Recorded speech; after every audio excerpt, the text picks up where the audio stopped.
மௌலூத் அல்ஹா திக்ர் மன்சில் ஓதுவது சரியா?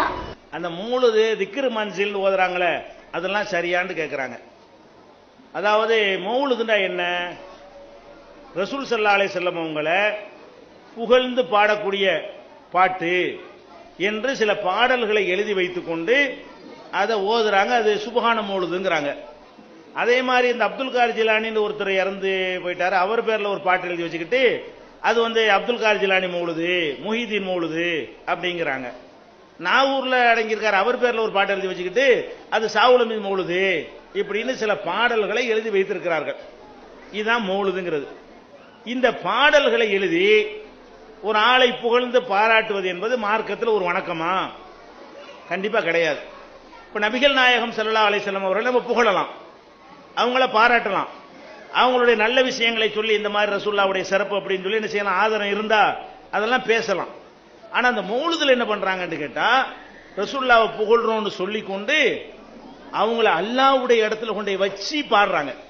மௌலுதுல எப்படி இருக்குது, நபியே நீங்க தான் ரிஸ்க் தரணும், நீங்க தான் புள்ள குட்டியை தரணும், நீங்க தான் எங்க வறுமையை போக்கணும், நீங்க தான் எங்க பாவத்தை மன்னிக்கணும், இந்த மாதிரியான கருத்து தான் எதுல இருக்குது, மௌலுதுல இருக்குது. இப்ப அல்லாஹ்வுடைய இடத்துல ரசூலுல்லாஹ் வைக்கலாமா? உலகத்துல எல்லாத்துக்கும் மேல ரசூலுல்லாஹ் வச்சுக்கிருவோம். ஆனா அல்லாஹ் இடத்துல வைக்க முடியுமா? அல்லாஹ்வுக்கு சமமா வைக்க முடியுமான்னு வைக்க கூடாது. அப்ப இந்த மௌலுது என்பது அப்பட்டமான ஷிர்கான இணை கற்பிக்கிற வாசனை இருக்கிறதுனால அது ஓதக்கூடாது என்பது தெரிகிறது. இது சுப்ஹான மௌலுதுடைய கதை. இந்த முஹீதி மௌலுது, சாகுலமி மௌலுது எடுத்துக்கிட்டீங்கன்னா அவங்க எல்லாம் யாரு? அல்லாஹ்வுடைய ரசூல் ஆத்தன்டிக்கா நல்லடியார். முஹீதீன் அப்துல் கார் ஜிலானிங்கிற யார்? அவர் என்ன நபியா? அவர் நல்லடியார் உங்களுக்கு எப்படி தெரியும்? யார் சொன்னா உங்களுக்கு? அல்லாஹ் சொன்னானா? ரசூலுல்லாஹ் சொன்னாங்களா? ஒரு ஆள நல்லடியார்னு சொல்வதாக இருந்தா அல்லாஹ் சொல்லணும், இல்லைன்னா ரசூலுல்லாஹ் சொல்லணும். வேற யாரும் ஒரு ஆள் நல்லடியார்னு சொல்ல முடியுமா?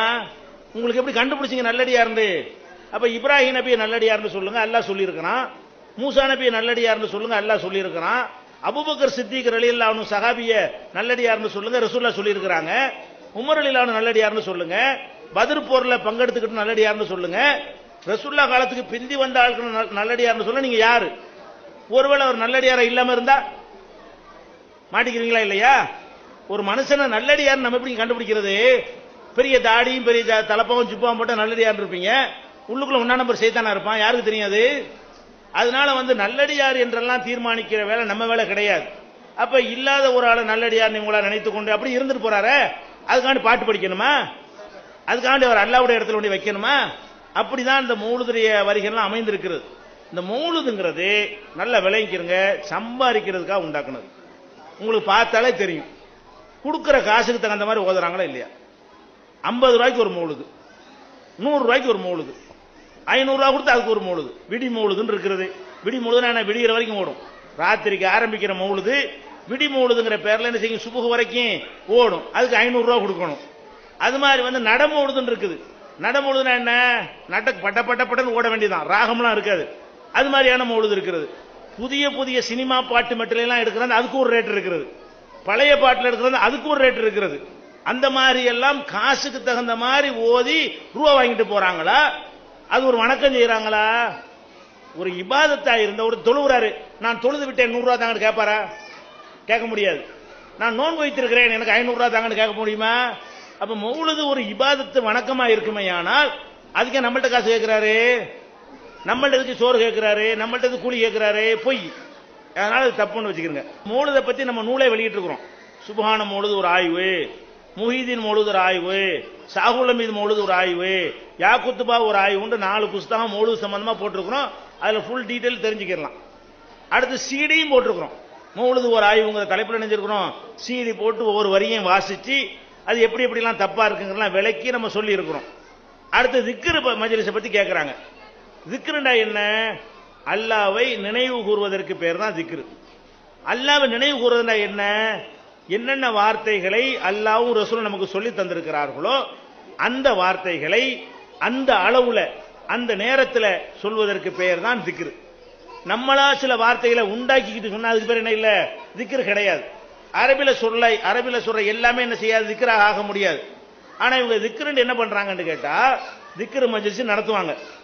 இப்ப அல்லாஹ்ங்கிறது அல்லாஹ்வுடைய ஒரு பேர், லா இலாஹ இல்லல்லாஹ் அது ஒரு கலிமா, அதெல்லாம் ஹதீஸ்ல இருக்கக்கூடிய சொற்கள். இவன் எப்படி திக்ர் செய்யறான்னா வட்டமா உட்கார்ந்துக்குவாங்க, அல்லான்னு சொல்லாம இது பாத்திருக்கீங்களா? இது ஒரு திக்ர் மஜ்லிஸுங்க. அல்லான்னு சொல்றதுக்கு பதிலா அகுங்கிறான். என்னடா அகுங்கிறேன்னு கேட்டா, அல்லாஹ்வுடைய முதல் எழுத்து ஆதானே, கடைசி எழுத்து இஹு தானே, அதை ஷார்ட்டா சொல்றாங்களாம். அல்லாஹ்ங்கிறத அல்லாஹ்னு எழுதுனா முதல் எழுத்தையும் கடைசி எழுத்து எடுத்து என்ன வரும், அப்ப அகுண்டு வரும்ல. அதனால நிறைய சொல்லிடுவாங்களாம். அல்லாண்டு 4 தடவை சொல்ற இடத்துல அகுண்டு 8 சொல்லலாம்ல. அதுக்காக நாங்க என்ன பண்றோம், அல்லாஹ் அகுண்டு ஷார்ட் ஃபார்ம்ல சொல்றோம் அப்படிங்கிறான்.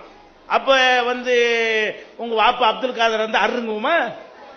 அது சொல்லணுமா இல்லையா? உங்க வாப்பா பேர் அப்துல் காதர், அப்ப நான் ஆனாவை இரண்டாவை போட்டு வாங்க அர்ரு ஒத்துக்குருவியா? நீ அருமவனேண்டா ஒத்துக்குருவியா? அப்ப ஓம் பேர்ல விளையாண்டா உனக்கு கோபம் வருது, அல்லா பேர்ல விளையாடுவீங்களா? அல்லாஹ்வுடைய பேரை சுருக்க நீ யாருங்கிற, இதா திக்ர் மஜ்லிஸ்ங்கறாங்க. அது போய் என்ன செய்யறாங்க, டான்ஸ் ஆடுறாங்க. இப்படி இப்படி வச்சுக்கிட்டு கையை டான்ஸ் ஆடிக்கிட்டு, இதா திக்ரு.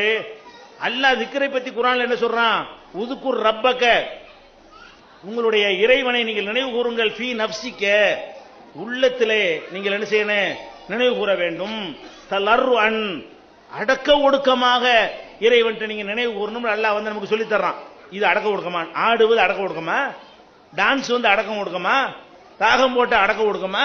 அல்லாஹ்வை திக்ர் செய்யறாருன்னா மனசுல உட்கார்ந்து லா இலாஹ இல்லல்லாஹ் சொல்லு, சுப்ஹானல்லாஹ் சுப்ஹானல்லாஹ்னு சொல்ல சொன்னாங்க சொல்லு, அல்ஹம்துலில்லாஹ் அல்ஹம்துலில்லாஹ் சொன்னாங்க சொல்லு. மைக்க போட்டு கத்துற, மைக்க போட்டு கத்துனா அடக்க ஒடுக்கம் போயிடுதே. பயானுக்கு கத்தலாம், நீங்க விளங்குறதுக்காக கத்துறேன், அல்லாஹ்ட்ட போய் கத்தலாமா? அப்ப அல்லாஹ் போய் அவங்க கிறிஸ்துவ கூப்பிடுவாங்கல்ல, இறங்கி வீராக அந்த மாதிரி கத்துறான். இவன் போய் அல்லாஹ் கடவுளை மிரட்டுற மாதிரி இவன் என்ன பண்றான், அல்லாஹ் மிரட்டுற மாதிரி திக்ர் செஞ்சுட்டு இருக்கான் திக்ருங்கிற பேர்ல. இதெல்லாம் திக்ர் கிடையாது. திக்ருன்னு சொன்னா அடக்க ஒடுக்கமா அல்லாஹ் ரசூலும் சொல்லி தந்தது என்ன, லா இலாஹ இல்லல்லாஹ்ங்கற நீங்க சொல்லலாம். அதே மாதிரி சுப்ஹானல்லாஹி வல்ஹம்துலில்லாஹி வலா ஹவ்ல வலா குவத இல்லா பில்லாஹில் அலியில் அஸீம்னு சொல்லிக்கிறலாம். சுப்ஹானல்லாஹ் அல்ஹம்துலில்லாஹ் அல்லாஹ் அக்பர்ங்கறத சொல்லலாம். இப்படியான சில சொற்களை அல்லாஹ்வுடைய தூதர் கற்று தந்திருக்கிறாங்க. அதை ஒவ்வொரு தொழுகைக்கு பிறகும் படுக்க போகும்போதும் குல் ஹுவல்லாஹ் சூரா, அந்த நாசு ஃபலக் சூராவை எல்லாம் ஓதிட்டு படுக்கலாம். இதான் திக்ருங்கிறது.